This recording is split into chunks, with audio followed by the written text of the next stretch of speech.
I'm just waiting for it to hit right here. Keep my hands on myself. Welcome back to Nerd Thug Radio. Doing a revival over there? I was just feeling it, man. I was feeling it. You're listening to Nerd Thug Radio, Conroe, Texas, and everybody else worldwide that jams the podcast that drops every Tuesday. Yep. On the nerdthugradio.com and also facebook.com/nerdthugradio. True. So in a couple weeks, Corey DLG, one of the biggest, I would say probably the biggest comic event of the year happens. Say what? Dude, hold on, let's try it again. Maybe one of the biggest comic events of the year? Say what? Right, wouldn't you say? San Diego Comic-Con? Yeah, I guess so. What's bigger than SDCC? New York is decent. I don't think New York's bigger. No, I mean, Also, okay, what makes San Diego the biggest is the level of participation from Hollywood. Right. That's what makes it the biggest. Right. Because this one has the most stars, the most star-studded events and panels and things of that nature. Right. And So, yes. Yeah, I would say it's probably... I think it's the only convention that also sells out. Yeah. Man, so one thing that me and you have always talked about over the last 6 years, specifically, is we want to go to San Diego Comic-Con. Oh, so bad. But literally, you have to buy your ticket like almost a year in advance. Right. Like, it's insane. And this was crazy. I knew it's a friend of a friend, and one of her friends was working for a production company. Okay. And she doesn't even know anything nerd or crazy at all. And then her friend got her and her son 2 passes to San Diego Comic-Con. You're like, what? Fired. Right. I was like, are you serious? She's like, yeah, we're going to fly out and just go. And I was like, you what? I mean... You know nothing about what's going on, Right. but, I mean, a lot of cool stuff happens there. No, and then, you know, they went and they had a blast, and the kid saw a bunch of famous people. Well, plus they said a perfect time. It's during July, so it's during the summer. Right. And It's San Diego's never ugly anyway. No, it's beautiful, so it's perfect timing to have it. It's actually the 20th through the 23rd this year. So just in a couple weeks. So in prep, we have internally decided we're going to preview SDCC a little bit in the coming weeks. So this week, specifically, we want to talk about the DC presence at San Diego Comic-Con. Right. And they are... Accurate. They are going... Yes. all full blast on board with their TV stuff at this year's Comic-Con. Well, they don't have a movie per se to push right now. They don't? Justice League 2? I mean, Justice League 1 comes out in November. Justice League 2 already. Sorry. But last year they Sorry, they pitched it pretty hard. Sorry. So Right, they just have Justice League coming out. That's it. That's... And they kind of already did the meet the cast and all that. In their minds, probably they sort of probably wish San Diego was after the premiere. Right, but one thing we've both talked about on the show a lot is one thing DC has been doing very right is their television production stuff. Correct. They've been doing a great job. Their TV work is far, far, far better than their movie work. And I think they're bringing all of the CW shows to San Diego Comic-Con. So you got The Flash, you got Arrow, you've got Supergirl, you've got Legends of Tomorrow. And then one of the big things I saw that was kind of interesting is this year they're going to be showing 3 pilot episodes of their 3 newest TV ventures, which will be Krypton, which I believe is on the Sci-Fi Channel, or TNT, one of the two. I think Sci-Fi. Sci-Fi? I think. They're going to be showing Black Lightning, which is also CW. Mm-hmm. And then Young Justice 3. They're going to show the season premiere. And that's the one I'm most excited about. Yeah, me too. I'm so excited, but so sad at the same time. So, DLG, those 3 shows, run them down. What do you think? I think Krypton will last about 4 episodes.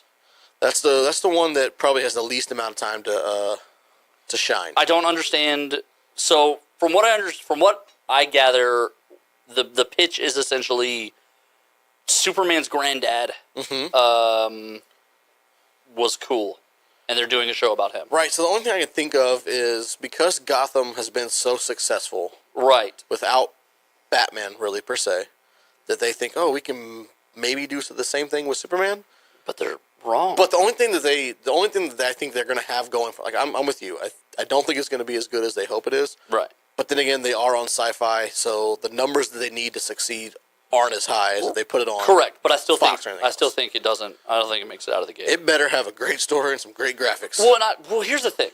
Think about what they're really doing. Essentially, it's going to be Superman's dad is going to be a kid in this show. Right. So there's literally no ties to Superman at all. Not really, no. They're not, because Superman was a baby when he was even born on Krypton. So this is just a show about a planet that you, the viewer, knows will explode in like 30 years. Right. And then that's it. Like nothing else. Yeah. Like it doesn't. It's just a sci-fi show. Yeah, and so the one thing that I can attribute it to is everyone probably who listens to the show has in some form or fashion seen or heard of Battlestar Galactica. Yeah, yeah. So they did a show, a prequel to that called Caprica. Right. Everyone knows the end result. There's nowhere that's inhabited for humans. They're on the ship. They're running from Cylons. But then they still did the show to like prequel to set it up. And while I enjoyed it, because I'm very different than everybody else, I think it lasted 1, maybe 2 seasons. Yeah, I think it's only 2 seasons. But the other thing is for that one, is it was telling a different story because it was telling like the origin of the Cylons. Right. So everyone can fairly say, hey, I don't, what are the Cylons? Like, where did they come from? How did it happen? So that's a fair story to tell. But like, no one's ever banging down the door going like, what happened on Krypton Superman's before Superman granddad? blew up? Yeah, tell me about Superman's pappy. Right. Like that's not ever. That's not a big point of contention. It's almost like they want to tell an original story, but they're just using the name Krypton because people are familiar with that. Exactly. And I kind of feel like that's what they're doing. So that's why I think it's gonna. That's how I feel. It's gonna be. It's gonna turn off the people they're asking to watch it. And then who's going to be left? I mean, I'm going to watch it at least the first couple episodes. And then Black Lightning. Yeah, that's the next one. They come out of the gate making a huge mistake already, which is it's not tied into the other CW universes. And when we first pitched this, that was my big gripe.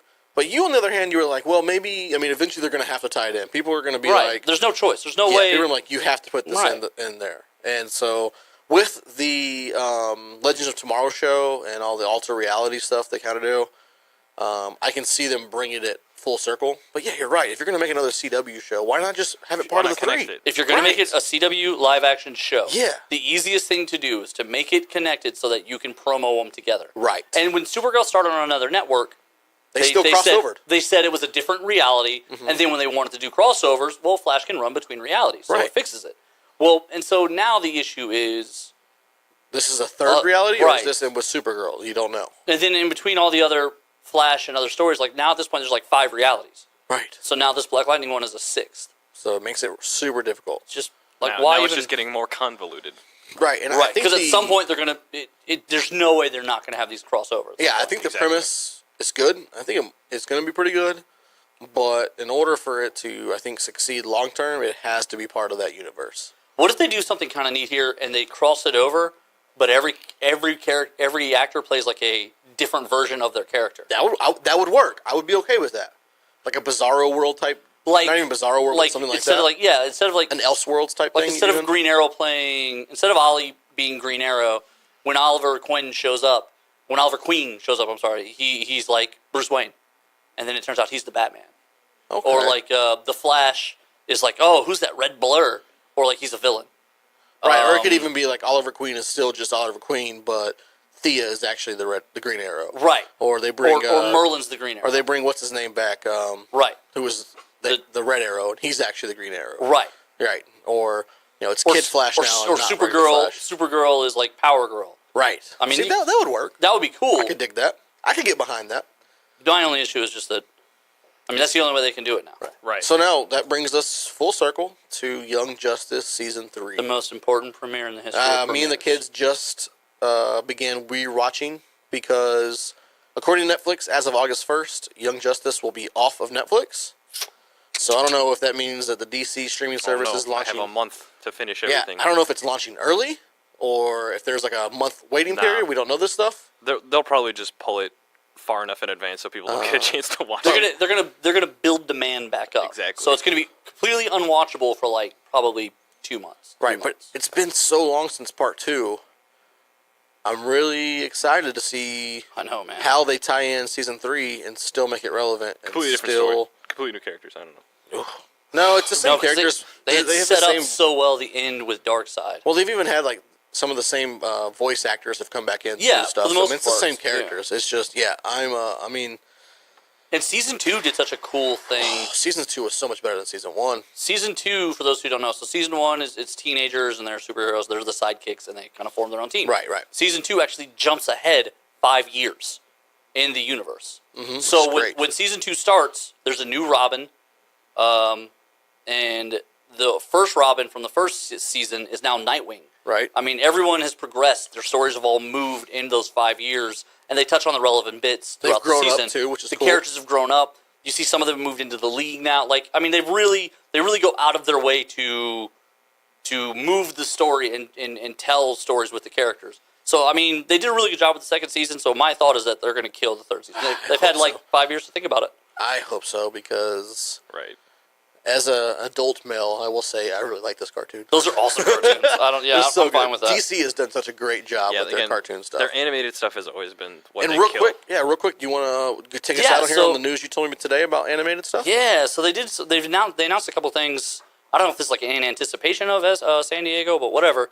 They're coming up on the 10-year anniversary of the DC animated universe. Nice. So they're going to release a box set which includes every original animated movie, starting with Superman Doomsday, all the way through.